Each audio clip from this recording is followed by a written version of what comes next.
할렐루야. 잘 지내셨습니까? 예. 요즘에 날씨가 좀 포근해지면서 또 이제 우리 많은 사람들이 또 많이 나오는 그런 입장에 있습니다. 여러분 어쨌든 건강 조심하시고 또 코로나19로부터 꼭 보호를 받아서 하나님의 은혜가 가정에 또 삶에 회복되는 역사가 일어나길 축원합니다. 지난 시간에 노아가 홍수가 끝나고 1년 10일 만에 땅에 이제 내려앉게 되었죠. 그래서 땅을 밟는 이야기를 소개해 드렸어요. 정말 오랜만에 바깥 세상에 나와서 맑은 공기를 마시면서 그렇게 땅을 밟고 세상을 바라보는 그들의 시선은 어땠을까? 무너진 건물들의 잔해와 물에 휩쓸려서 여기저기 수없이 흔적들이 널려 있었습니다. 한마디로 땅에는 아수라장이었습니다.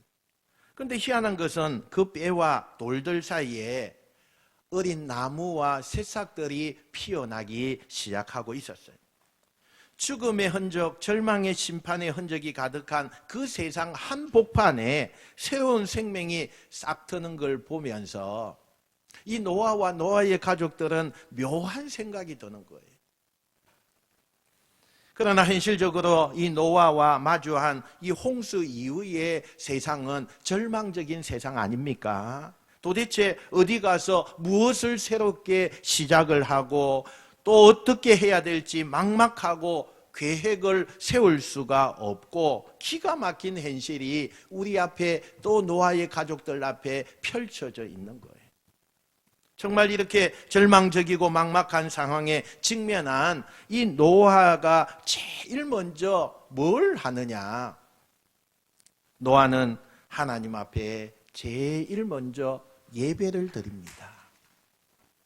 여러분, 아무것도 없는 절망의 그 순간에, 기가 막힌 순간에 인간의 지혜와 능력이 도무지 여기에서는 적용될 수 없는 그 상황에 이 노아는 예배를 드리는데, 저는 그 예배를 처절한 몸부림의 예배였다, 이렇게 생각을 해봅니다. 어떻게 예배를 그냥 드리겠습니까? 정말 하나님 앞에 처절히 몸부림치는 절박한 그 예배를 드리는 거예요. 우리 인생도 이래야 돼요. 예수 믿어서 우리 인생이 고난이 옵니다. 예수 믿는데 왜 고난이 옵니까? 이렇게 이야기하는 분도 있어요. 그러나 고난이 옵니다. 예수 믿었다고 우리가 늘 형통하고 평안한 게 아닙니다. 어느 때는 우리 인생 또 내 가정이 아수라장이 되고 고난의 현장이 되어서 어려워합니다. 힘들어합니다. 막막한 순간을 만날 때가 있습니다. 그때 우리는 뭘 해야 되느냐?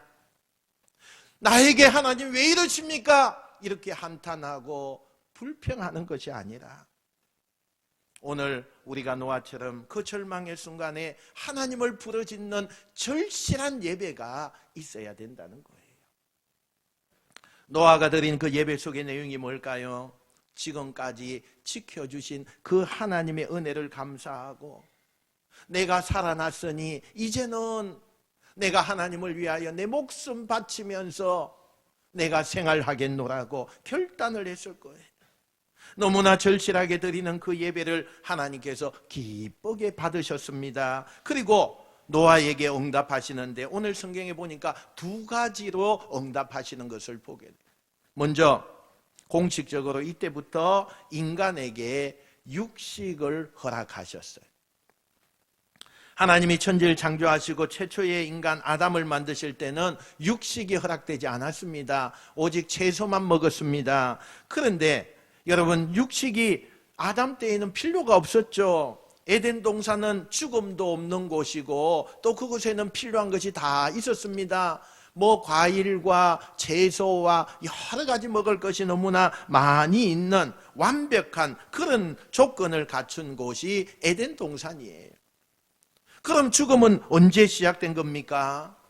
인간이 타락하고 죄를 짓고 난 다음부터 에덴 동산에서 쫓겨나면서 하나님 앞에 벌의 모양이 뭐냐? 그게 죄의 모양이 죽음이었어요. 그러니까 죽음이 뭐예요? 죄의 결과라는 거예요. 인간이 죄인이라는 증거 중에 하나가 인간은 죽음을 맞이한다는 거예요. 그런데 이제 노아 홍수 위에 하나님께서 육식을 허락하시는 것은 동물의 그 죽음을 이제는 인간이 결정을 하는 거예요. 왜 동물의 육식을 하나님이 허락하셨을까? 여러분, 이건 은혜죠. 은혜를 베푸시는 거예요. 홍수 이후에 땅에 농사를 지을 수가 없습니다. 그곳에 먹을 것이 많지 않습니다. 그런 때에 그 땅의 식량 부족으로 당장 살아야 하는 이 노아의 가족들에게 식량을 공급하기 위한 하나님의 배려. 그래서 이때부터 인간이 육식을 하게 된 거예요. 그런데 그 육식을 하면서 조건이 하나 있었습니다. 하나님은 노아에게 피가 있는 채로 먹지 말라, 이렇게 조건을 말씀하셨어요. 그런데 피라고 하는 것을 왜 먹지 말라 이렇게 말씀하셨느냐? 여러분, 피는요, 생명을 상징하는 거예요. 다시 말하면 이 말씀은 무슨 일을 하든지 모든 대상들 가운데 생명이 있는 모든 것은 생명을 존중하라는 거예요. 그런데 재미있는 것은 노아에게는 피 있는 채로 먹지 말아라 이렇게 말씀하셨잖아요. 그런데 아담에게는 에덴 동산에서 뭘 먹지 말라고 하셨죠? 요 선악과 먹지 말아라 이렇게 말씀하셨어요. 그러니까 아담에는 선악과를 먹지 말라, 노아에게는 피 있는 채로 먹지 말라 이렇게 하셨듯이 우리 예수 믿는 사람들에게 하나님께서 우리의 성도들에게 뭐라고 말씀하느냐, 우리 인간들에게 뭐라고 말씀하느냐, 분명히 하나님이 다른 거는 다 주시는데 각자의 인간에게 있어서 각자의 다 다른 어떤 모양이지만 하지 말아라 하는 것을 우리에게 분명히 주신다는 거예요.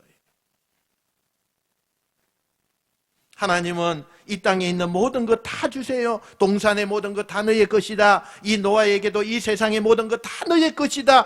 그러나 먹되 요것만큼은 먹지 말아라. 한 가지 주의를 주십니다. 그게 모든 그리스도인들에게 있어야 된다는 거예요. 하나님이 우리에게 모든 이 세상을 축복해 주셨습니다. 우리가 원하는 거 한 가지 분명히 하나님이 주시는데 그것은 개인이 다 달라요.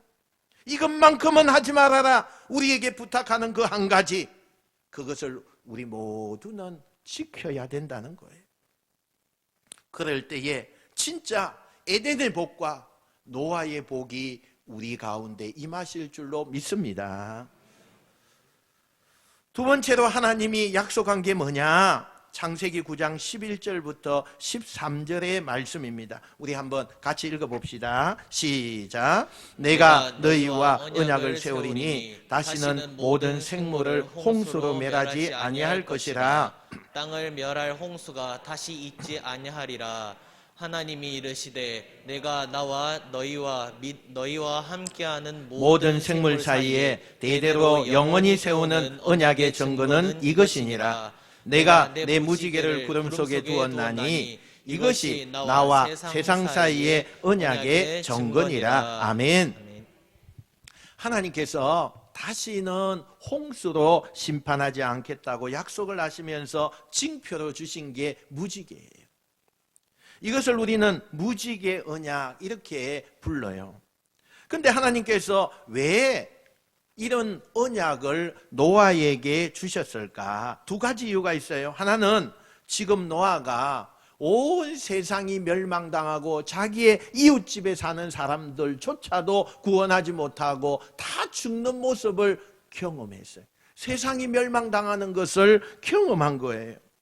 여러분, 우리가요 큰 사고가 나서 그 사고 가운데 내가 다행히 어떻게 하다가 기적적으로 이렇게 살아났으면 그 사람에게는요 그 사고의 휴증이 있는데 그게 뭐냐? 정신적인 충격이에요. 두려움이에요. 엄청난 사고를 경험한 노아도 지금 심리적으로 트라우마가 있어요. 두려움이 있는 거예요. 그런 노아에게 새로운 인생을 살게 해야 하는 하나님께서 뭐가 그 노아에게 필요할까? 그래서 두려움을 이기는 평안이 필요할 것이다. 그래서 그에게 평안의 표로 무지개를 이렇게 주셨다는 거예요. 하나님이 그 노아를 의도적으로 평화를 주기 위하여서 무지개를 약속합니다. 무지개는 세상 말로 뭐예요? 애들 말로 말하면 겁내지 말아라, 쫄지 말아라, 그런 얘기예요. 여러분, 오늘 우리들에게 우리의 마음속에 무지개가 필요하지 않습니까? 여러분 가정에 무지개가 필요한 사람 없습니까? 세상 살면서 너무나 많이 두렵고 어렵고 힘든 일을 만나는 우리들에게 순간순간 우리의 마음속에 무지개가 있어야 하고 우리 가정에 무지개가 있어야 합니다. 하나님께서는 그걸 보실 때마다 걱정하지 마, 내가 네 편이야, 그렇게 너는 만들지 않을 거야, 내가 너를 지킬 거야, 너는 절대로 외롭지 않을 거야, 내가 세상에 너를 버려두지 않을 거야. 이런 무지개가 우리에게 필요하다는 거예요. 그 무지개가 뭘까요? 하나님의 말씀이에요. 여러분, 우리에게 주시는 이 성경 말씀이 이 시대에 하나님이 우리를 위로하시고 우리에게 두려움이 없게 하시는 것이 하나님의 말씀이에요. 그래서 우리는 이 말씀을 들어야 돼요. 이 말씀을 소유해야 돼요. 이 말씀을 우리의 눈으로 봐야 돼요. 이 말씀을 읽어야 돼요. 이 말씀과 가까이 지내야 돼요. 왜? 그것이 나의 삶에 용기와 위로를 주기 때문에. 두 번째, 무지개 약속을 하신 이유가 8장 21절 상반절에 힌트가 나와요. 우리 한번 같이 읽어볼까요? 시작. 여호와께서 그 향기를 받으시고 그 중심에 이르시되 내가 다시는 사람으로 말미암아 땅을 저주하지 아니하리니 이는 사람의 마음이 계획하는 바가 어려서부터 악함이라. 아멘. 여러분, 이 말씀 가운데 하나님이 뭘 말씀하시느냐? 사람이 악하대요. 악하대요.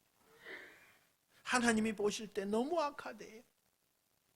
아담은 안 그런 줄 알고 만들었더니 아담도 결국은 죄에 무너지더라는 거예요.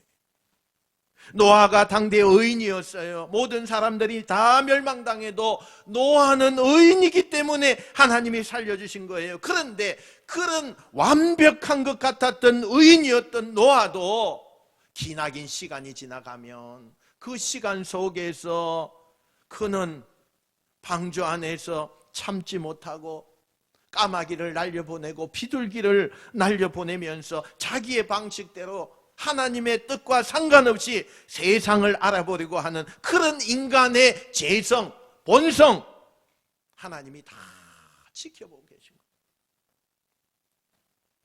그러면서 하나님의 생각에 죄가 있을 때마다 그 죄를 묻고 죄에 대하여 심판을 하면 이 땅에 어느 누구도 살 수 없겠다는 걸 하나님이 아신 거예요. 그래서 하나님이 약속하시는 거예요. 너의 죄가 붉을지라도, 너의 죄가 많을지라도, 내가 연약할지라도 내가 너를 용납하고 나를 이해하겠다. 하나님께서 이 노아에게 주신 무지개 언약, 내가 다시는 홍수로 심판하지 않겠다는 이 언약의 핵심이 뭐냐? 우리의 악함이 있어도 이해하시고 용납하시고 우리를 살리시는 하나님, 그 하나님을 기억하라는 거예요. 무지개를 볼 때마다 내가 너무나 연약하고 하나님 앞에 멸망받아 마땅한 사람이지만 하나님이 나를 용납하시고 나를 이해하시고 나를 기다려주시고 받아주시는 하나님이시구나. 그 하나님의 은혜를 기억하라는 거예요. 지금 이 자리에 예배하는 가운데 인생의 고비를 만나시고 가정에 많은 환난을 만나신 분이 계십니까? 그런 분들에게 제가 이 시간 여러분을 축복합니다. 이 고비가 영원하지 않을 것이고 반드시 언젠간 좋은 날이 올 줄로 믿습니다. 그때 그 고비가 끝나고 정말 좋은 날이 왔을 때에 제일 먼저 여러분 뭘 기억해야 되느냐? 나는 죽어도 마땅한 사람이다. 나는 너무 연약하고 보잘것없는 나다. 그런데 그런 나를 하나님께서 참으시고 이해하시고 나를 품어주셨구나. 그래서 내가 산 거구나. 이걸 알아야 된다는 것. 하나님은 하나님의 은혜를 기억하라고 말씀해요. 어쩌다 보면 문제가 해결됐네. 오래 견디다 보니까 이 문제 해결됐네. 내가 운이 좋았구나. 내가 남들보다 몇 배로 노력해서 이 문제를 극복했구나. 그게 아니에요, 여러분.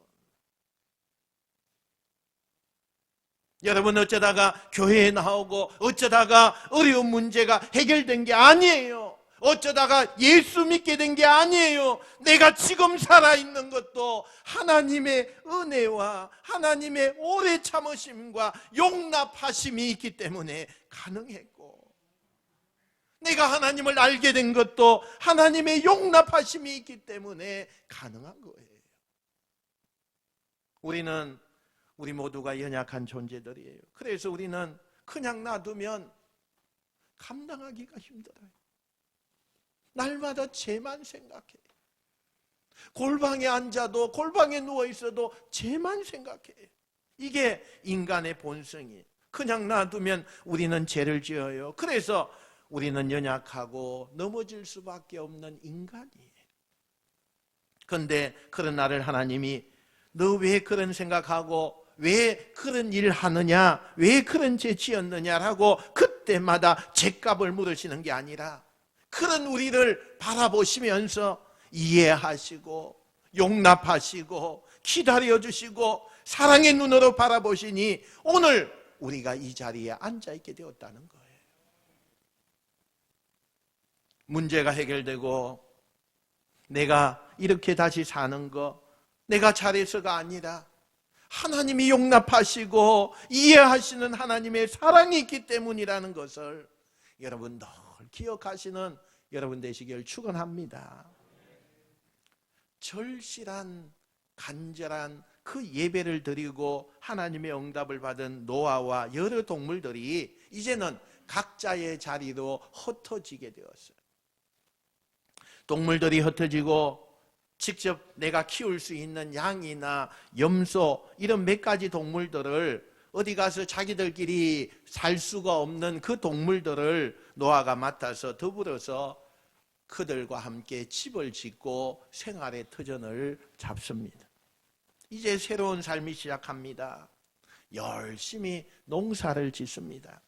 그 사이에 자식들이 또 자식을 낳고 자식들이 또 나오고 그래서 계속 인구가 증가하죠.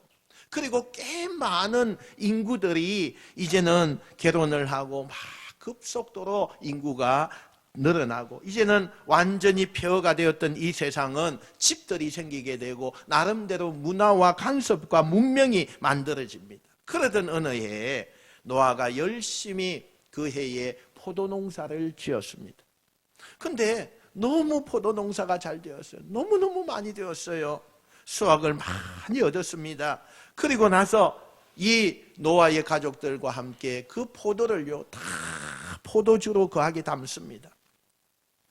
여러분 중동은요 날씨가 더운 나라입니다. 그래서 많은 농사를 지었을 때에 그것이요 빨리 썩어요. 시체도 빨리 부패되어요. 그래서 포도를 오래 보관하려면 두 가지 해야 되는데 그게 뭐냐? 포도를 말려서 건포도를 만드는 거, 또 그 포도를 즙을 짜서 포도주를 만드는 거. 그게 그 이스라엘 나라의 그런 간섭이에요. 이 중동 나라에 사는 사람들은요 물이 좋지 않아요. 그래서 늘 석회가 끼어 있는 물을 마셔요. 그러다 보니까 이 속에 담석이 생겨요. 이것을 방지하기 위하여서 늘 음료로 뭘 마시느냐? 포도주를 많이 마셨어요. 이게 중동의 문화고 그 당시의 간섭이에요. 그러니까 지금의 우리의 시선으로 보면 안 돼요. 그때의 모습은 이 포도주를 만드는 건 당연한 거예요. 그래서 그 포도주를 마시면서 농사가 또 풍년이고 너무 걱정이 없이 이제는 이 노아가 너무너무 기분이 좋은 거예요. 그런 가운데 어느 날 노아가 포도주를 담그고 너무 기분이 좋아서 고생 끝에 낙이 온다고 이제 살만하고 행복이 그냥 가득 차게 되었어요. 너무 기분이 좋아서 그랬는데 포도주를 손에 들고는 그 포도주를 마십니다. 한 잔이 두 잔 되고 두 잔이 세 잔 되고 참 그날따라 왜 그렇게 술이 잘 들어가는지 술술 들어간다고 해서 술이에요. 안 믿는 사람들 이거 잘 알 건데 그죠? 취하려고 먹은 게 아닌데 너무 좋아서 계속 술을 마시다 보니까 정말 의도치 않게 취했어요. 그리고 세상말로 필름이 끊겼어요. 그 필름이 끊긴 채로 그냥 널브러졌는데 옷을 훌랑 다 벗고 그냥 그곳에서 잠이 들었어요. 근데 노아의 아들 가운데 함이라고 하는 아들이 아버지 방에 들어갔다가 아버지가 홀랑 벗고 그냥 누워 잠을 자고 있는 모습을 보게 된 거예요. 성경은 그냥 그 아버지를 보고 웃었다 이렇게 소개하지만 히브리 원어에 보니까 어떤 단어를 쓰느냐, 조롱하고 경멸했다 이렇게 썼어요. 그러니까 아버지의 허물을 보고 아버지의 수치를 보고 비웃었다, 놀렸다 그런 정도가 아니라 그 함이라고 하는 아들이 가지고 있는 마음 상태가 아버지를 존중하지 않았다는 거예요. 아버지의 허물을 덮는 것은 자식의 당연한 도리죠. 그런데 그 평상시의 마음의 태도가 그 아버지를 존중하지 않아요. 언제부터인가 아버지가 늙고 힘이 없으니까 아버지를 업신여기는 거예요. 우리 아버지 뭐 별거 아니네. 맨날 하나님, 맨날 아버지는 어렵다고 하고 당대의 최고는 의로운 노아라고 그러고 하나님 앞에 경건해야 된다 그러고 맨날 그러더니 아버지가 술 취해가지고 누워 자고 있는 모습 앞에 아버지 별거 아니네. 이제 우리 아버지 다 됐네. 이러면서 평상시 아버지를 존경하지 않는 그 마음이 요 장면에서 고스란히 등장한다는 거예요. 함이 밖에 나가서 다른 형제들에게 아버지의 흉을 봅니다. 그때 다른 아들들이요, 그 함과 셈과 야벳이 그의 입을 틀어막으면서 왜 아버지를 그렇게 욕보이느냐. 그리고는 얼른 어깨에다가 둘이서 담요를 이렇게 어깨에다 메고는 뒷걸음질해서 아버지의 그 모습을 이렇게 덮어줍니다. 그리고는 조용히 나오는 거죠. 아버지가 깼습니다. 근데 뭔가 덮여있고 자기는 기억이 하나도 나지 않아요. 뭔가 무슨 일이 일어났던 것 같아요. 그래서 자초지정을 다 듣고 내막을 알게 되었습니다. 누가 들어와서 자기를 흉받고 누가 이걸 갖다가 이불을 덮어줬는지 그 내용을 나중에 아버지가 다 알게 되었어요. 그래서 어느 날 그 자손들 다 모아놓습니다. 그리고 이 노아가 예언을 하죠. 뭐라고 예언을 하느냐.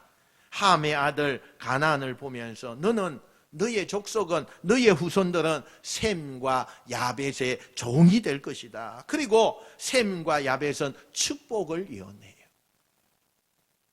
여러분, 여기서 하나님의 예언의 목적이 어떤 거냐 하면 예언이라는 것은요, 그대로 이루어지는 거죠.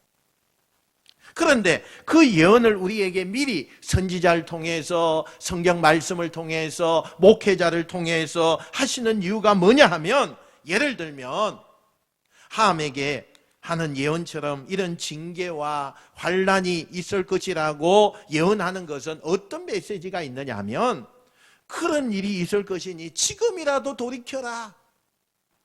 지금이라도 회개해라. 그렇게 말씀하고 있는 거예요.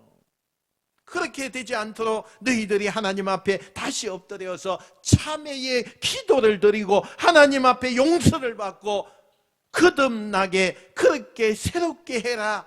그런 하나님의 은총의 기회. 여러분, 축복의 예언을 하는 건 뭐예요? 내가 너를 그렇게 축복할 테니 그 믿음 잃지 말고 그 마음 잃지 말고 그때까지 그 마음으로 승리하면서 살아가라라고 하는 하나님의 격려. 그러니까 예언이 한번 나오면 그대로 된다가 아니라 하나님이 주시는 그 예언 속에는, 그대로 되는 과정 속에는 돌이켜야 될 사람이 있고 회개해야 될 사람, 그리고 바뀌어야 될 사람이 기회를 가지게 그 기회를 주신다는 거예요.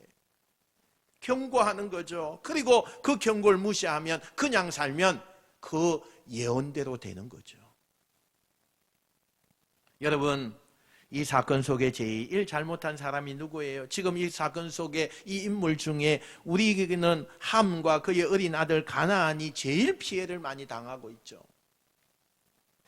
저는 이 본문에서 의외로 노아의 책임론을 우리가 한번 얘기하고 싶어요. 그 함과 가나안이 자기 아버지를 흉보고 그런 마음을 가지게 하고 이런 모든 것은 잘못되었어요. 그러나 애초에 이런 일이 생기지 않도록 뭔가 원인을 제공한 노아가 그날 그렇게 술 취하지 않고 벌거벗고 잠들지 않았다면 이런 일은 일어나지 않아요. 여러분, 노아는 당대 의인 아니에요. 하나님이 인정하시는 의인이에요. 여러분, 노아의 의를 얼만큼 생각합니까? 의롭다고 하는 기준을 여러분 어떻게 얼만큼 생각하고 있습니까? 여러분이 생각하는 것 최고의 그 생각보다 그 이상 억만 배만큼 의로운 사람이 노아라는 거예요. 여러분이 어떤 생각을 하든지 간에. 그런데 그런 의로운 노아가 어쩌다가 이렇게 된 거죠. 하나님도 인정할 만큼 당대 최고의 의인이었던 노아가 어쩌다가 이렇게 되었죠. 그 이유가요, 저는 이것이라고 생각해요. 한번 따라합시다. 은혜가 묻어졌기 때문입니다.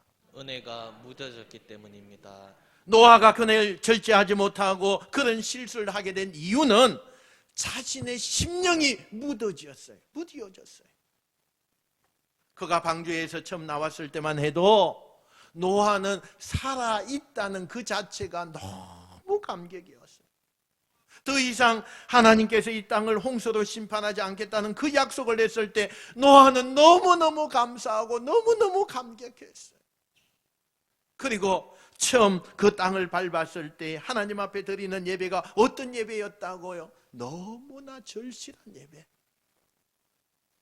사모하는 예배, 하나님이 없으면 안 된다고 하는 그 마음을 가지고 있는 예배, 하나님의 이름을 부르면 눈물이 고이고 하나님을 부르는 그 목소리가 떨리고 그 하나님 앞에 예배하는 자체가 너무 감격하고 모든 게 만사가 다 감사하고 감격하고 은혜였어요.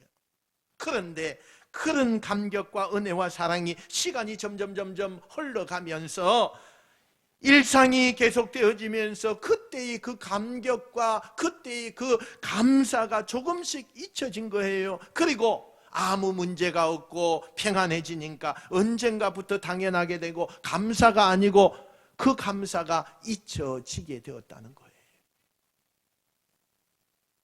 처음에는 집중하며 예배했을 것이고 간절하게 기도했을 텐데 시간이 가면 갈수록 예배와 기도는 형식적이고 대충 하나님 앞에 기도했어요. 여러분, 이게 뭐예요? 영적인 충만한 행에서 평안하고 형통하고 살만하고 문제없을 때 겉은 화려해졌는데 내 속의 심령은 무뎌지기 시작하는 거예요. 무뎌지니까 판단이 안 서는 거예요. 먹고 마시고 즐거워하고 이제 됐다라고 안심하면서 자기를 즐겁게 하는 마음, 나를 어떻게 행복하게 할까, 나를 어떻게 위로할까, 그 생각에 즐겁게 창밖을 보면서 포도주를 마시다가 취해버리고 절제하지 못하는 것.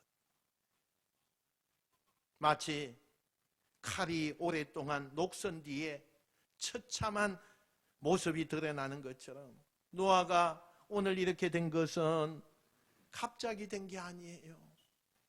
아주 서서히 오랫동안 신앙에 무뎌진 사건이 그날 거기서 드러나게 된 거예요.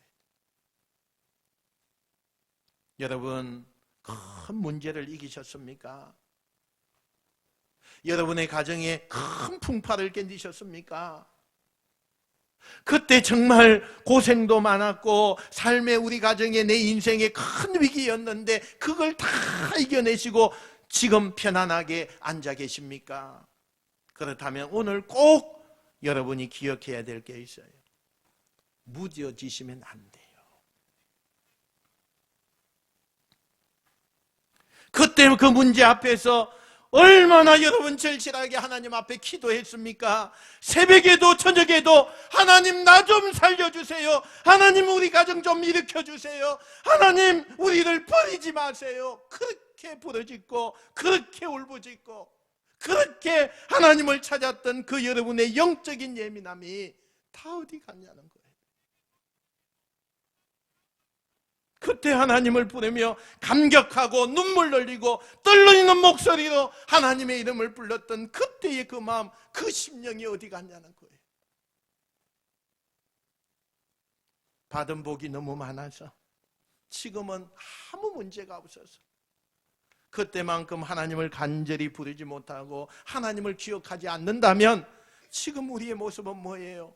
묻어져 있는 이 노아의 모습과 똑같아요. 예민하셔야 돼요. 예민하셔야 됩니다. 영적으로 예민하셔야 돼요. 처음 예수 믿을 때처럼 예민하셔야 돼요. 예수 이름만 들어도 가슴을 뛰던 그때처럼 예민하셔야 돼요. 주일 예배가 아니라 새벽에 하나님을 만나는 가장 좋은 시대가 아니라고 육신의 그 피곤함도 뒤로하고 새벽에 단을 쌓고 무릎 꿇고 하나님 앞에 부르짖었던 그 예민함이 지금 여러분에게 있습니까?